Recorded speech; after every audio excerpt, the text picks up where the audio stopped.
नाज़रीन, मैं हूं आमिर। आप देख रहे हैं यूट्यूब चैनल। तो नाज़रीन, आज की इस वीडियो में मैं आपको बताऊंगा कि अगर आपने किसी भी कॉल सेंटर में इंटरव्यू दिया हुआ है तो आपको कैसे पता चलेगा आप सिलेक्ट हो गए हैं या रिजेक्ट, और अगर आप सिलेक्ट हो गए हैं तो उससे अगले वाले स्टेप्स क्या हैं। तो अगर तो आप सिलेक्ट हो जाते हैं, आप फाइनल इंटरव्यू देते हैं, तो वो आपको 24 घंटे का टाइम देते हैं कि 24 घंटे में आपको कॉल, मैसेज या फिर आपको ईमेल आ जाएगी। तो आपने कोशिश करनी है, अपना नंबर आपने एक्टिव रखना है, नंबर बंद नहीं होना चाहिए आपका, ज़्यादा बिजी नहीं होना चाहिए। इसके अलावा आपकी जो ईमेल है वो एक्टिव होनी चाहिए। इन तीनों में से वो एक चीज़ का लाजमी रिस्पॉन्स आपको करेंगे। आप चाहे रिजेक्ट हैं चाहे आप सिलेक्ट हैं, या तो वो आपको ईमेल कर देंगे, या वो आपको मैसेज आपके नंबर पे करेंगे, या फिर वो आपको PTCL से जो उनका कंपनी का नंबर होता है उससे कॉल करके आपको बता देंगे।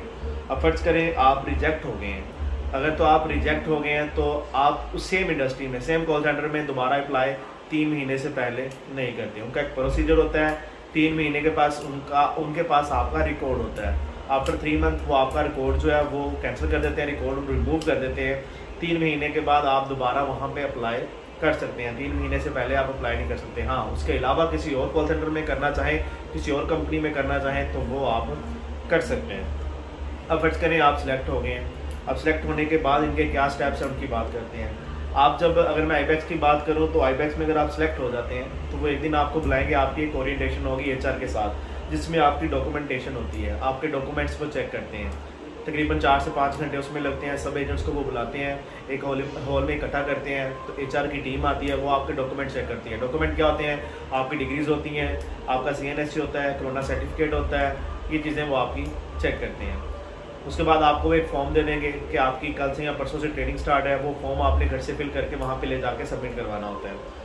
अब ट्रेनिंग का प्रोसीजर क्या है? आईबैक्स की बात करूँ, अगर आप डोमेस्टिक में काम कर रहे हैं तो आपकी 17 दिन की ट्रेनिंग होगी, 17 वर्किंग डेज़ की ट्रेनिंग होगी, जो कि अनपेड होगी, पेड नहीं होगी। कि उन 17 दिन के आपको पैसे नहीं मिलेंगे, चाहे आप ट्रेनिंग पास कर रहे हैं चाहे आप ट्रेनिंग फेल कर रहे हैं। इस चीज़ का आपने खास ख्याल रखना है। 17 वर्किंग डेज़ की ट्रेनिंग होगी। इसके अलावा जो नॉन वर्किंग डे है, जिस तरह से आ जाता है इतवार का दिन, इतवार की छुट्टी होती है, इतवार के अलावा वहाँ पे कोई किसी दिन की छुट्टी नहीं होती। 8 घंटे की आपकी ट्रेनिंग होती है। जो ट्रेनिंग की टाइमिंग है वो सिर्फ और सिर्फ डोमेस्टिक की अगर बात करूँ तो वो मॉर्निंग होती है, सुबह 9 बजे से लेके शाम 5 बजे तक। उससे पहले आपको वो छुट्टी नहीं देगी। हाँ, अगर आप ट्रेनिंग के दौरान कोई भी एक छुट्टी कर लेते हैं तो वो आपको ट्रेनिंग से ही फारिग करवा देते हैं, वो आगे नहीं जाने देते। क्योंकि कॉल सेंटर एक ऐसा जो अदारा है जहाँ पे आपकी जो डिपेंडेबिलिटी है ना, वो बहुत अहम किरदार अदा करती है। अगर आप कोई भी छुट्टी करते हैं तो उनको ये चीज़ें पसंद नहीं होती, वो उसी वक्त आपको निकाल देते हैं। इसके अलावा अगर आप लेट आते हैं, जल्दी जाने की कोशिश करते हैं, तो इससे भी वो ट्रेनिंग से ही वो फारिग करवा देते हैं कि ऐसे एजेंट हमें फ्लोर पे नहीं चाहिए। अब आप अगर ट्रेनिंग में है तो ट्रेनिंग में इनके कुछ उनका प्रोसीजर क्या होता है। ट्रेनिंग में जो चीज़ें वो आपको सिखा रहे हैं उनके तकरीबन आपके 17 दिन के अंदर अंदर वो कुछ क्विज़ लेते हैं। क्विज़ किस तरह से लेते हैं? आपसे वो क्विज़ लेंगे, 3 से 4 वो क्विज़ लेते हैं। वो क्विज़ आपने देने होते हैं।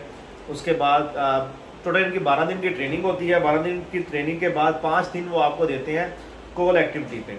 आपने वो कॉल्स करनी होती है। क्या होता है कि आपको उसको हम जो कहते हैं लाइव कॉल मॉनिटरिंग होती है, लाइव कॉल एक्टिविटी उसको कह सकते हैं। उसमें क्या होता है कि आपको वो बिठाते हैं, 5 दिन आपके पास सीखने के लिए होते हैं, जो आपने ट्रेनिंग की होती है ना। अब आपको कस्टमर्स कॉल करते हैं, कस्टमर कॉल्स करेंगे। अब आपने उनकी क्यूरी आंसर करनी है। उन 5 दिनों में वो यही चीज़ देखेंगे कि आप में से कौन ऐसा एजेंट है जो आगे जाने के काबिल है, जो कस्टमर को सही से उनकी क्यूरी आंसर कर रहा है। वो ये चीज़ देखते हैं। अब फर्ज करें आपने क्वालिफाई कर लिया ट्रेनिंग क्वालिफाई करने के बाद फिर आप फ्लोर पे चले जाएंगे। ट्रेनिंग के दौरान आपके साथ कौन कौन से डिपार्टमेंट आके आपके साथ वो जो क्या उसे कहते हैं मीटिंग करेंगे, कौन कौन से हैं वो। उसमें अगर बात करूँ तो एक होता है WFM। WFM क्या होता है? वर्क फोर्स मैनेजमेंट होती है, जो आपका मंथली एक रोस्टर बनाती है, स्केजुअल बनाती है, शिफ्ट स्केजुअल बनाती है कि ये आपकी शिफ्ट है। वो आएंगे तकरीबन 30 मिनट यहाँ, फिर वो आपके पास 1 घंटे तक वो मीटिंग करेंगे, आपको सारी चीज़ें समझा देंगे।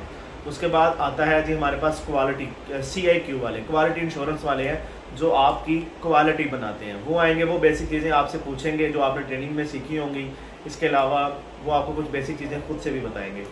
2 ये होते हैं। इसके अलावा जो आपके फ्लोर सुपरवाइज़र होते हैं वो आपके पास आते हैं, 1 घंटे तक वो विज़िट करते हैं। वो आपको फ्लोर एथिक्स के बारे में बताते हैं कि फ्लोर पे आपने जाके किस तरह से रहना है, किससे मिलना है, किससे नहीं मिलना, क्या क्या चीज़ें आपने फ्लोर पे करनी है, क्या क्या चीज़ें आप फ्लोर पे नहीं कर सकते। ये है। इसके अलावा आपके पास आते हैं जी सैलरी वाले, जो आपकी मंथली सैलरी बनाते हैं। वो आप बताते हैं कि आपकी सैलरी कैसे बनेगी। सैलरी के साथ साथ अगर आप इंसेंटिव बना रहे हैं तो आपका इंसेंटिव कैसे बनेगा, वो ये चीज़ें बताते हैं। इसके अलावा आपके साथ जो आपकी ट्रेनिंग में आते हैं, आपके मैनेजर होते हैं, जो फ्लोर मैनेजर होते हैं वो आते हैं, वो बेसिक चीज़ें आपको बताते हैं कि ट्रेनिंग पास करने के बाद फ्लोर पे आप किस तरह से रहेंगे, किससे मिलेंगे, किससे कैसे बातें करनी है, कस्टमर से कैसे बातें करनी है। तो ये चीज़ें हैं, तो ये इन चीज़ों का आपने लाजमी ख्याल रखना है। तो इंशाल्लाह मिलेंगे नेक्स्ट वीडियो में, तब तक के लिए अल्लाह हाफ़िज़।